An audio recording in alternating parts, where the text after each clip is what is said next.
Welcome to the Haven Collective. I'm J.R. Forasteros, and this is the Beacon Bit. Today we're exploring the fascist tool of demonizing cities, and we're bringing that into conversation with the vision of the holy city in Revelation 21 and 22.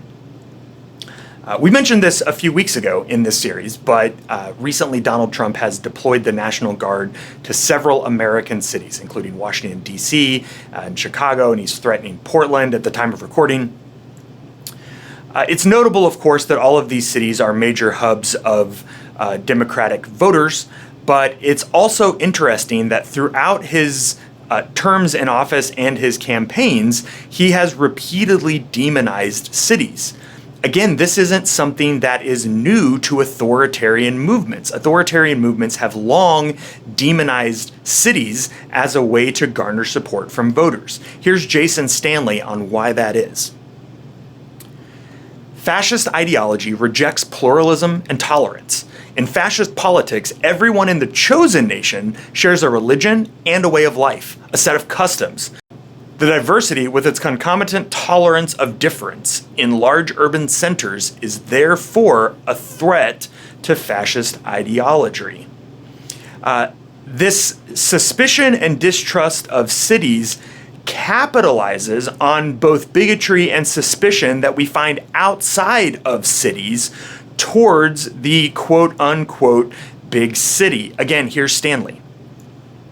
The politics of rural versus urban is a promising avenue for sowing division for demagogically minded U.S. politicians, particularly around the topic of immigration. Fascist politics aims its messages at the populace outside large cities, to whom it is most flattering. It is especially resonant during times of globalization, when economic power swings to the large urban areas as the centers of an emerging global economy. The accuracy of a fascist politician's attack on cities is not particularly important to their success. These messages resonate with voters who do not live in cities, and they don't need to appeal to urban dwellers. I find that fascinating because what we see again and again when Trump has threatened to deploy the National Guard to these various cities is the people who live in those cities coming out and saying, hey, what he's saying isn't true. This is not what our cities are really like. And again, those protests fall predominantly on deaf ears because the accuracy of the attacks isn't the point. The point is yet again to appeal to the emotions and the suspicions and the biases that exist outside of U.S. cities. Cities have always, throughout human history, been more diverse and have been bigger, so of course they bring all of the various human foibles to bear. There is, of course, more crime because there are more people and all of those kinds of things. And it would be easy to imagine that the book of Revelation is anti-urban. After all, we've seen again and again how the city of Rome has been demonized both as a seven-headed beast and as a harlot who's riding on the beast and all of these kinds of things. We even had a funeral for the great city back in Revelation 17.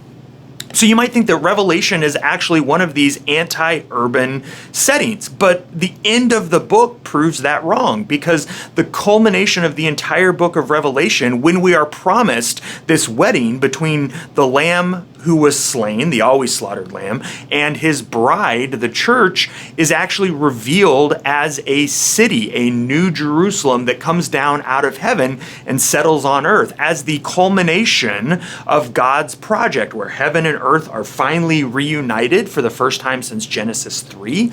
And we see God living among humanity as was always the plan, but not in a garden, not in some rural setting, in a city.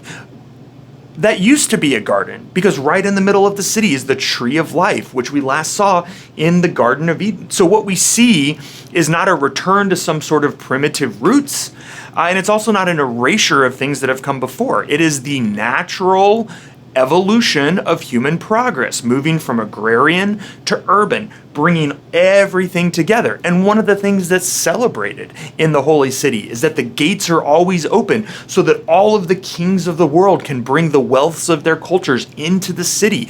It is a celebration of the kind of diversity and beauty that you only get in a dense urban setting.